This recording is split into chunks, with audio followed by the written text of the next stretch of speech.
Morning students. बेटा हम history का फर्स्ट चैप्टर फ्रांसीसी क्रांति के बारे में पढ़ रहे हैं, जिसमें कल हमने पढ़ा था क्रांति की शुरुआत 2 पॉइंट पर। आज हम पढ़ेंगे 2.1। ठीक है, फ्रांस संवैधानिक राजतंत्र बन गया। अब जो फ्रांस में जो क्रांति हुई थी उसके बाद जो फ्रांस था वो संवैधानिक राजतंत्र बन गया। इसके बारे में हम जानेंगे। तो यहाँ देखें बेटा, नेशनल असेंबली ने सन 1791 में संविधान का प्रारूप पूरा कर दिया। यानी कि जो नेशनल असेंबली थी उसने 1791 में अपना एक कॉन्स्टिट्यूशन संविधान पूरा ही बना दिया, लिखित रूप में बना दिया। इसका मुख्य उद्देश्य था सम्राट की शक्तियों को सीमित करना। यानी कि जो संविधान बनाया गया था उसमें क्या था, जो सम्राट अपनी मन मर्जी से जो भी शक्तियों का यूज कर रहा था उसकी शक्तियों को सीमित करना था। एक व्यक्ति के हाथ में केंद्रीकृत होने के बजाय अब इन शक्तियों को विभिन्न संस्थाओं, विधायिका, कार्यपालिका एवं न्यायपालिका में विभाजित एवं हस्तांतरित कर दिया गया। अब यहाँ पर क्या हुआ कि एक व्यक्ति के हाथ में जो पूरी सत्ता थी, केंद्रीकृत थी, उसको उन्होंने क्या किया, अलग अलग इन शक्तियों को 3 भागों में विभिन्न संस्थाओं में बांट दिया। उसमें एक है विधायिका, कार्यपालिका एवं न्यायपालिका, जो हम आपको 8th में भी पढ़ा चुके हैं। ठीक है, जो हमारे यहाँ पर भारत में भी ऐसे ही 3 भागों में हमारी सत्ता बांट रखी है, में विभाजित एवं हस्तांतरित कर दिया गया। इस प्रकार फ्रांस में संवैधानिक राजतंत्र की नींव पड़ी। अब जो चित्र 7 दिखता है कि नई राजनीतिक व्यवस्था कैसे काम करती थी, इसके बारे में यहाँ ये एक चित्र दे रखा है, उसमें बता रखा है। पहले तो है न्यायपालिका है, न्यायाधीश है, उसकी वोट डालने का अधिकार है। कार्यपालिका है और ये विधायपालिका है। तो कार्यपालिका में सम्राट होता है और मंत्री होते हैं, नियंत्रण इनके हाथ में होता है, निषेध कई बार, यानी कि जो सम्राट करता है वो कार्य। विधायपालिका नेशनल असेंबली होती है, 745 सदस्य होते हैं और जो निर्वाचक सदस्य होते हैं 50,000 पुरुष होते हैं जो वोट डालते हैं। उसके अंदर क्या हो, शुरुआत में सक्रिय नागरिक होते हैं और उसमें निष्क्रिय नागरिक होते हैं। ये आप डीप में पढ़ लेना। तो ये व्यवस्था इस तरह से चलती है और यहाँ से वोट डालने का अधिकार होता है और ये तीनों मिलकर सरकार चलाती है। इसमें है सन 1791 के संविधान ने कानून बनाने का अधिकार नेशनल असेंबली को सौंप दिया था। अब ये जो कानून बनाना 1791 के अंदर जो संविधान का जो कानून बना था, ये किसको सौंप दिया गया था, नेशनल असेंबली को सौंप दिया गया था। नेशनल असेंबली अप्रत्यक्ष रूप से चुनी जाती थी।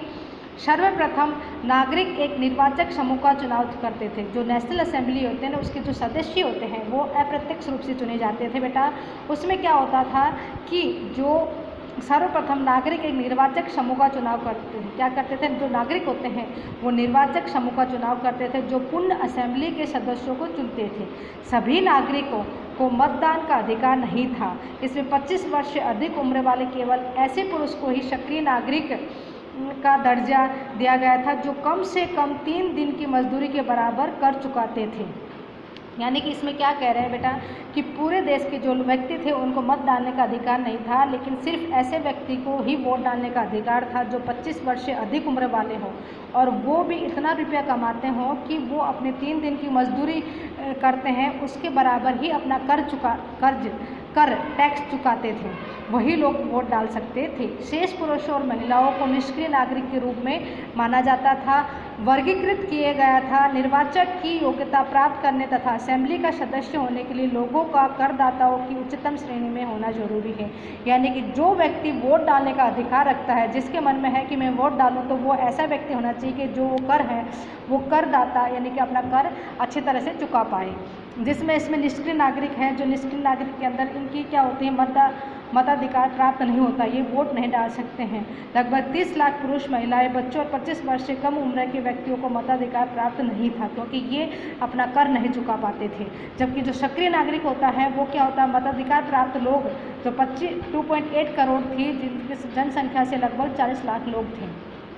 ठीक है, ये अपना कर चुका पाते थे, इसलिए इनको वोट डालने का अधिकार था। अब इसमें क्या कह रहे हैं, नेक्स्ट पेज में देखेंगे बेटा कि संविधान पुरुष एवं नागरिक अधिकार घोषणा पत्र के साथ शुरू हुआ था। जो संविधान बनाया गया था वो कैसा था कि पुरुष एवं नागरिक अधिकार घोषणा पत्र के साथ शुरू किया गया था। जीवन के अधिकार, अभिव्यक्ति की स्वतंत्रता के अधिकार और कानूनी बराबरी के अधिकार की नैसर्गिक एवं अहरणीय अधिकार के रूप में स्थापित किया गया अर्थात ये अधिकार प्रत्येक व्यक्ति को जन्मना प्राप्त थे और इन अधिकारों को छीना नहीं जा सकता था। राज्य का यह कर्तव्य माना गया था कि वह प्रत्येक नागरिक के नैसर्गिक अधिकारों की रक्षा करे। अब इस घोषणा पत्र में क्या कह रखा है, जो पुरुष एवं नागरिक अधिकार घोषणा पत्र में ये कह रखा है कि सभी व्यक्ति को जन्मजात जीवन के अधिकार थे।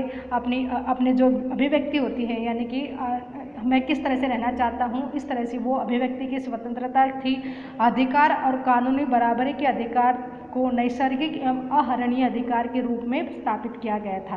इस तरह से हर एक व्यक्ति को कानूनी अधिकार सही तौर से दिया गया था, सभी को समानता का अधिकार दिया गया था, जिससे इसमें क्या था कि व्यक्ति को जन्मना प्राप्त थे और इन अधिकारों को छीना नहीं जा सकता था। जैसे जीवन का अधिकार, अभिव्यक्ति की स्वतंत्रता अधिकार, ये वगैरह उसको जन्म से ही अधिकार दिए जाते थे। और इनकी रक्षा करने के लिए क्या था, राज्य की यह कर्तव्य माना गया था कि प्रत्येक नागरिक के नैसर्गिक अधिकारों की रक्षा उनकी जिम्मेदारी है।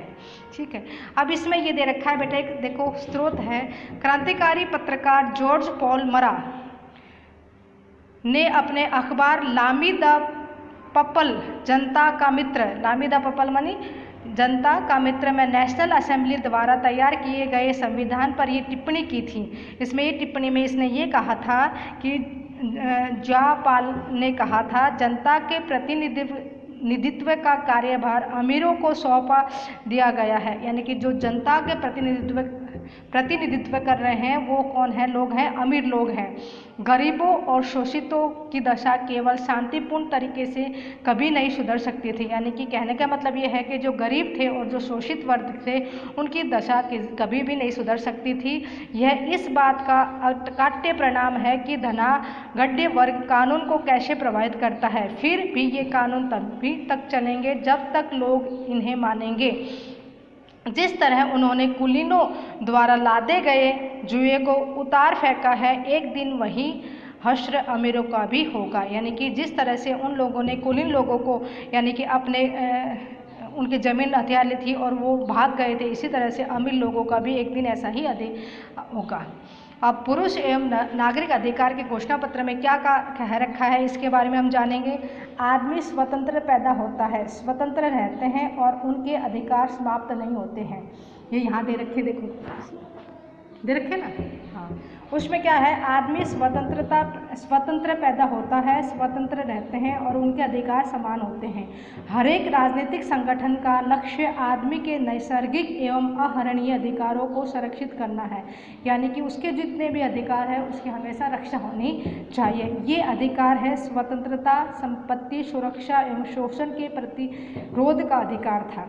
समग्र संप्रभुता का स्रोत राज्य में निहित है। कोई भी समूह या व्यक्ति ऐसे अनधिकार प्रयोग नहीं करेगा जिसे जनता की सत्ता की स्वीकृति न मिली हो। यानी कि जो जनता ने अपनी स्वीकृति दे रखी है वैसे ही अधिकार उनको मिलेंगे। स्वतंत्रता का आशय ऐसे काम करने की शक्ति से है जो औरों के लिए नुकसानदेह न हो।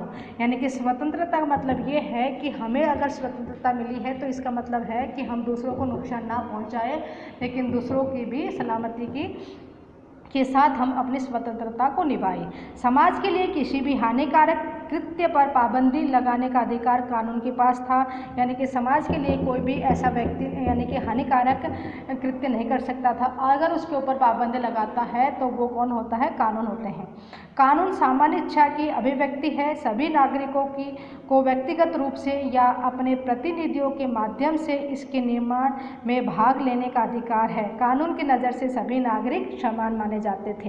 कानून सम्मत प्रक्रिया के बाहर किसी भी व्यक्ति को न तो दोषी ठहराया जा सकता था और न ही गिरफ्तार अथवा नज़रबंद किया जा सकता था। बेटा, अब प्रत्येक नागरिक बोलते, लिखते और छापने के लिए आज़ाद है, लेकिन कानून द्वारा निर्धारित प्रक्रिया के तहत ऐसी स्वतंत्रता के दुरुपयोग की जिम्मेदारी भी उसी की होगी।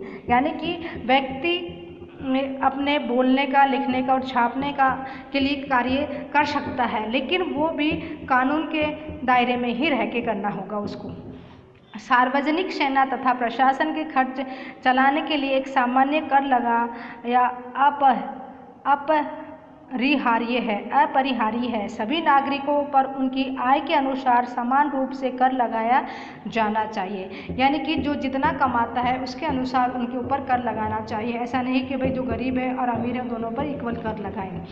चूँकि संपत्ति का अधिकार एक पावन एवं अनुलंघनीय अधिकार है, अतः किसी भी व्यक्ति को इससे वंचित नहीं किया जा सकता जब तक कि विधि द्वारा स्थापित प्रक्रिया के तहत सार्वजनिक आवश्यकताओं के लिए संपत्ति का अधिग्रहण करना आवश्यक न हो। ऐसे मामले में अग्रिम मुआवजा जरूर दिया जाना चाहिए। यानी कि यहाँ पर ये कह रहे हैं कि जो संपत्ति का अधिकार है ये सभी के पास है और किसी के पास यदि नहीं है तो उसके लिए उसको मुआवजा देने की व्यवस्था भी हमें करनी चाहिए।